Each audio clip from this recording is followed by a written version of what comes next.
Fintan, can you tell me what's going on at the moment with all the political situation, the economic situation? I think the simple thing that's going on at the moment is that old phrase, use it or lose it. You know, we in Ireland had a democracy, or at least had the potential for a democracy. We didn't use it. We let a political elite take control and run everything according to their own interests. And as a result, we found that we've actually lost our democracy, that we actually don't control pretty much anything at the moment. And I think that's what most people feel. They just feel powerless. That's a pretty serious situation. Can you tell me, from your own perspective, how do you think we've arrived here? What ultimately is the root cause of this democracy collapse? I think the root cause, if you really want to look at it in big terms, is, you know, what was Ireland in the last 15 years? Well, it was the most extreme version of a certain kind of capitalism, you know, of neoliberal globalized capitalism. We set ourselves up as the sort of model of this, and we were exporting this around the world and telling everybody, if only you will be like Ireland, you will be successful too. And the problem with it is that that model is inherently unstable. And it's based on this kind of magical formula that if you have low taxes and you have light regulation, then, you know, wealth will follow. Well, we know in Ireland that yes, some wealth does follow. You do get a big boost, but that wealth is unsustainable. And I think Ireland is a very extreme example of the crisis of unsustainability. It's environmental unsustainability, it's the unsustainability of a certain kind of version of finance capitalism, and it's the unsustainability of a very, very narrow idea of what politics is, which is that politics is basically about a small elite of people who know what's good for us, who have the magic formula, and the rest of us just need to get on with spending money. That's all the job we have. So really, this is a crisis of democracy, and it's a crisis of citizenship. Well, what do you think politics should be about? I think politics has to be about the idea of citizenship. It has to be about the idea that actually, for good and ill, we own the societies in which we live. You know, this is our space. And that's essentially what democracy is supposed to be about.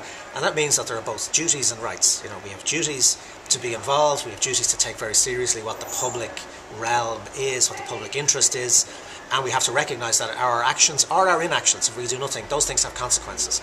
On the other side, we also have entitlements. You know, we have entitlements to a basic level of human decency, to the dignity of being citizens, to the dignity of being involved, to the dignity of people actually asking us what we think. You know, that's really what politics has to be about. And that's very, very basic and very simple, but that's exactly what we've lost in the last 2 years. So when we hear about the budgets being cut, about NAMA, about the IMF, about the EU bailouts and so on, 4-year plans, what does that mean for people on a day-to-day level? Why should they care? All of this stuff that you're hearing about, all of these plans, all of these bailouts, all of these you know, high-level stuff about the banks, has huge effects on ordinary people. I mean, at a very simple level, this is about saying, look, we, the elite, caused a catastrophe. And we caused it by allowing private interests to completely dominate what should be the public agenda. And now they're saying, okay, well, how do we as the elite deal with that? Well, we deal with that by transferring all of that private debt onto the shoulders of private citizens. So this crisis has been caused by this idea that somehow there should be socialism for the rich, you know, and capitalism for the poor, so that very wealthy people, very wealthy institutions like banks, when they fail, then it's suddenly the public's duty to take care of them. But individuals at the bottom of the heap, it's no longer the public's duty to care for them. So a family that's in crisis, young people who are being forced to think about getting out of the country, you know, young kids in school who are not getting the sort of basic facilities that they need in order to learn, that's nobody's business. That's no longer the public business, but the private debts of banks are the public business. And this is absurd, it's unjust, and it's unsustainable. There's a lot of uncertainty over the next 5 or 10 years. What do you think, how do you think things are going to play out for people? Like, what's going to happen?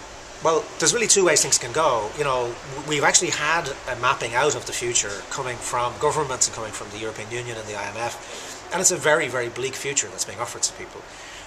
It's a future of, you know, the state shrinking and shrinking in terms of the public services that will be provided for people, in terms of welfare payments, in terms of concern for the vulnerable, in terms of concern for the community as a whole.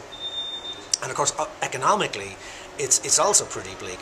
Nobody has ever done what we're supposed to be going to be able to do at the moment, which is to take huge amounts of money out of the economy in the middle of a recession with a kind of global downturn continuing and get economic growth.